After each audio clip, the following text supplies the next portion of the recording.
Японд нэг жил амьдрах хугацаанд би яг юу ойлгосон бэ? Тэгээд тэр талаараа хаваалцгаа шийдлээ. Миний хувьд Японд анх очиод хүмүүсийн ер нь бол Япон хүмүүсийн зан характер болон яаж хүнтэй харьцаж байгаа нь ер нь бол амар ажилласан. Би одоо ингээл зүгээр ингээд дэлгүүр ороход ингээд надтай ингээд ирашаямас атамарсноо синахнуулаа бараг асуугаарай тий. Аюу гоо ингээд угтаж авдаг бүр ясалж бүгдийдэг тий. Тэр зан бүр амар таалагддаг надад. Би зүгээр л ингээд гэрийнхээ хувцастай шууд ингээд гэрээсээ гараад ингээд доотлын дэлгүүр комбинер орж байгаа шүү. Тэгэхэд л ингээ хоёр цаал. Ер нь тэрнээс хүнтэй харьцах, зүг харьцах чи ямар гоё юм бэ те. Тэр талаар ер нь л ойлгосон. Тэр ихэдөө би ганцаараа байх тэр хугацаанд ер нь бол ёо shit миний яг тарих бүр яг айгу зөв ажиллаж эхэлсэн. Би очиод нэр за нэр одоо л нэр ястаа бүр амьдралаа өөрчлөе. Жинхэнэ алъя гэж бодсон. Миний зөв ихтэл яг юу байсан бэ гэхээр би контент хийж эхэлсэн. Тэр бол миний хамгийн зөв алхмын нэг байсан гэдэгт би одоо ч итгэж явдаг. Би YouTube-ээс нэг бичлэг үзсэн. Контент бол ирээдүй. Контент буюу гар утас интернетээр бүх юм явна. Тийм болохоор энийг сураагүй хүн хоцрогдно. Агуйд байгаа юм шиг л мэдрэмж авна гэсэн. Тийм болохоор энийг судалж анх хийсэн, анх хийхэд үнэхээр шантарсан би. Бүтэн нэг өдөр болж нэг ганц бичлэг оруулсан. Тэгсэн чинь тэр нь бас бүтлгүүдэж орсон тий. Бүр хамгийн анхны бичлэгийг бүр төгс оруулах гэж хичээсэн. Тэгээ бүтлгүүдсэн. Айгүй их бичлэг оруулаад 200-300 бичлэг баг оруулсан баг. Яваагүй. Би бүр амар баярлж байсан нэг зүйл. Миний нэг бичлэг 691 үзэлт авсан. Би эргэн тойрны хүмүүстэй хэлсэн Монгол авиднуудаа. Юу вэ хахаа 600 үзэлт үү те болоо чиний. Наад чиний хийх зүйл биш байна те. Ингээ намайг шантраах зүйлс надад ингээ айгүй их ирсэн. Би бол өөрөө бол баярлж байгаа шүү дээ. Тэгсэн чинь тэгэж сонсчоод би шантраагүй. Би харуулнаа те. Би нэг өдөр 600 үзэлт биш юм аа гэхэд ядаж 600 мянган үзэлт авах болно те. Харуулнаа гэж хэлсэн. Тэгээ би бас 8 лайк авч баярлж байсан. Одоо энэ хоёр мөчийг бол амар тав хандаг. 8 хүн надад лайк дарчлаа. Вау. Тэгээ би бол маш боломжтой өрөөсөн. Тэгэл анхны 10,000 үзэлт аваад 20,000 үзэлт аваад баярлалаа.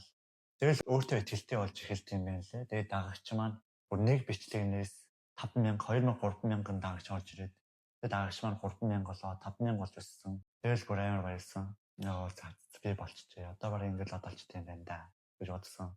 Тэгээ баг маркетингийн бичлэгийн менежмент хааны юм бодвол баг ийм 30k үзэлт авдаг, 40k үзэлт авдаг тий.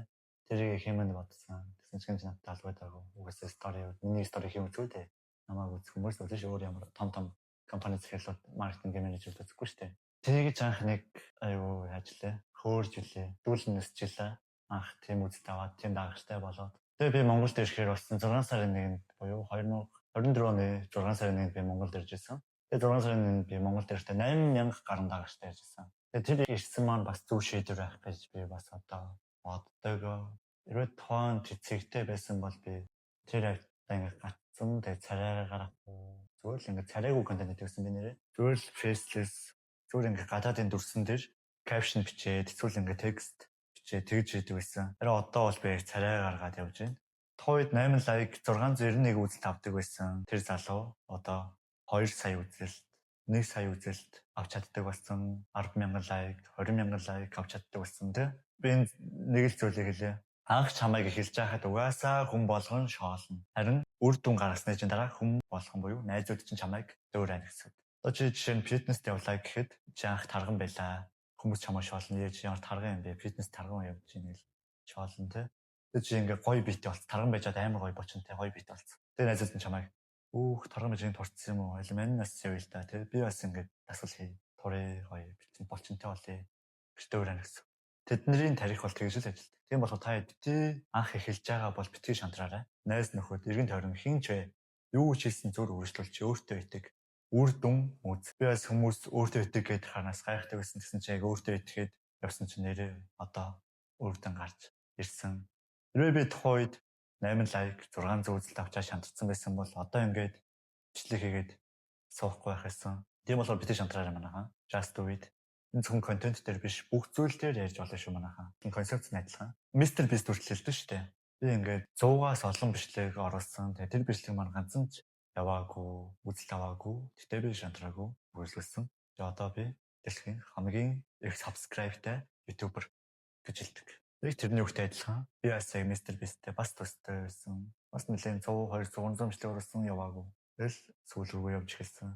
Тэгээ одоо л намайг хүмүүс ядаж жоохон ч гэсэн таньдаг болж хэлж байгаа байх гэж боддог. Яг манай үеийнхэн намайг нэлээд сайн таньж магадгүй, бас айлба манай доод үеийнхэн таньж магадгүй. Дээшээ нэгт сайн танихгүй л ахaltaа. Юусаа сурч мэдээд илүү хөгжөхөөрөө бүр дээшээ гой мэдээлэл хуваалцах. Энэ бичлэг бас хэрэгтэй байсан гэж найдаж байна. Өөртөө итгээрэй. Бусдын бодлоор битгий өөрийгөө ингээд унгаарай тий. Өөрийн бодол өөртөө зөвгдөө шүү манайхаа. Тэгэл оролдоол үз. Хийж үзээд одоо алдан эсвэл онно гэсэн хоёр сонголт байгаа. Харин хийхгүй байх юм бол ганцхан сонголт байгаа. Алдна. Тийм болохоор хийгээд үз. Just do it. За тэгээд subscribe дараагийн хүмүүс нь бүгдээрээ subscribe дараарай. Энэ мэтлэн хэрэгтэй бичлэгүүдийг тогтмол хуваалцаад явахаар шийдсэн. Дараагийн бичлэгээр уулзцгаая.